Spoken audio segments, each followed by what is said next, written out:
आज की वीडियो का उद्देश्य है औरत वर्ग की मुखालफत या मर्द वर्ग की फेवर करना नहीं है, बल्कि जो भारत में मेंटेनेंस के संबंधित कानून हैं उनके बारे में सुप्रीम कोर्ट की लेटेस्ट ऑब्जर्वेशन क्या है, इसके बारे में लोगों को जागरूक करने के लिए आज की वीडियो बनाई है।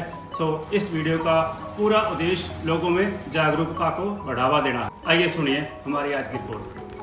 भारत के सर्वोच्च न्यायालय ने 22 जुलाई 2025 को ऐतिहासिक टिप्पणी में शिक्षित महिलाओं के लिए आर्थिक स्वतंत्रता के महत्व पर जोर देते हुए अत्यधिक गुजारा भत्ता की मांग पर कड़ी फटकार लगाई। मुख्य न्यायाधीश BR गवई ने एक वैवाहिक विवाद की सुनवाई करते हुए एक उच्च शिक्षित महिला द्वारा 18 महीने की शादी के बाद 12 करोड़ रुपए के गुजारा भत्ते, मुंबई में एक आलीशान फ्लैट और एक BMW कार की मांग पर सवाल उठाया।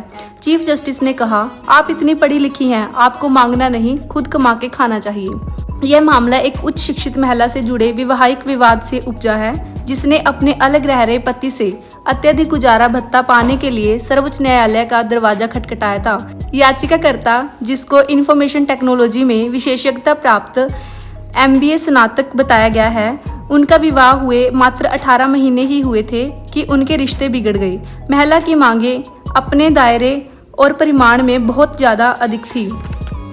उसने मुंबई के कल्पतरु कॉम्प्लेक्स में एक फ्लैट और 12 करोड़ रुपए की एक मुक्त राशि और BMW की मांग की थी। पति ने कानूनी प्रक्रिया के माध्यम से इन मांगों का विरोध किया, जो सिटी बैंक का पूर्व प्रबंधक है और कथित तौर पर 2 व्यवसाय चलाता है। बॉम्बे में उच्च न्यायालय के आदेश को चुनौती के बाद मामला सुप्रीम कोर्ट में गया।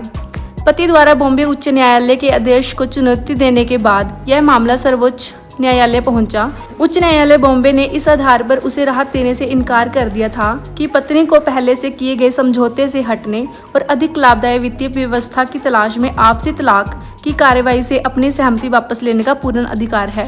अदालती रिकॉर्ड के अनुसार पार्टीज ने शुरू में एक समझौता किया था, जिसके तहत पत्नी ने सभी आर्थिक दावों के पूर्ण और अंतिम निपटान के रूप में मुंबई के कल्पतरु कॉम्प्लेक्स में एक फ्लैट स्वीकार करने का वचन दिया था। हालांकि बाद में उसने ज्यादा मांग करते हुए आपसी तलाक की कार्रवाई से अपनी सहमति वापस ले ली थी। मुख्य न्यायालय ने महिला की मांग, जो कि 12 करोड़ रुपए, आलीशान फ्लैट और एक BMW कार पर मुख्य न्यायाधीश BR गवई की अध्यक्षता वाली बेंच ने सख्त रुख अपनाया। कोर्ट ने कहा, आपकी शादी सिर्फ 18 महीने चली और आप हर महीने 1 करोड़ की मांग कर रही हैं। आप एक उच्च शिक्षित महिला हैं, फिर नौकरी क्यों नहीं करती? एक पढ़ी लिखी महिला खाली नहीं बैठ सकती। कोर्ट ने महिला को यह सुझाव भी दिया कि या तो वह एक फ्लैट पर संतुष्ट हो जाएं या 4 करोड़ लेकर एक अच्छी नौकरी की तलाश करें। कोर्ट ने साफ किया कि महिला को सिर्फ अपने पति की कमाई पर निर्भर नहीं रहना चाहिए, बल्कि अपनी शिक्षा और योग्यता के आधार पर आत्मनिर्भर बनने की कोशिश करनी चाहिए।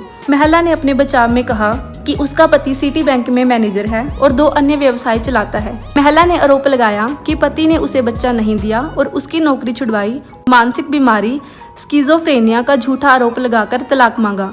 महिला ने सवाल उठाया, क्या मैं स्किज़ोफ्रेनिया की मरीज लगती हूँ माय लॉर्ड?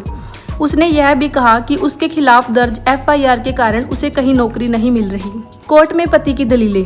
पति की ओर से पेश हुई सीनियर वकील माधवी दीवान ने कोर्ट को बताया कि महिला के पास पहले से फ्लैट और 2 पार्किंग स्लॉट मौजूद हैं। यह फ्लैट एक संभावित आय का स्रोत हो सकता है। BMW की मांग पर पति की ओर से बताया गया कि वह कार 10 साल पुरानी थी और कबाड़ में जा चुकी है।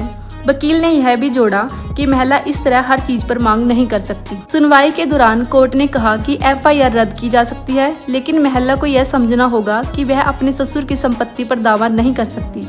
कोर्ट ने कहा कि आप बहुत शिक्षित हैं और अपनी इच्छा से काम नहीं कर रही। एक शिक्षित व्यक्ति को आर्थिक स्वतंत्रता के लिए खुद प्रयास करना चाहिए। फिलहाल सुप्रीम कोर्ट ने फैसला सुरक्षित रख लिया है, लेकिन इस केस ने यह सवाल जरूर खड़ा कर दिया है कि क्या एक पढ़ी लिखी महिला सिर्फ एलिमनी की उम्मीद पर जी सकती है या उन्हें आत्मनिर्भर बनने का रास्ता चुनना चाहिए। सुप्रीम कोर्ट की टिप्पणी ने एक मजबूत संदेश दिया है, शिक्षा का असली उद्देश्य आत्मनिर्भरता है, न कि दूसरों पर निर्भर रहना।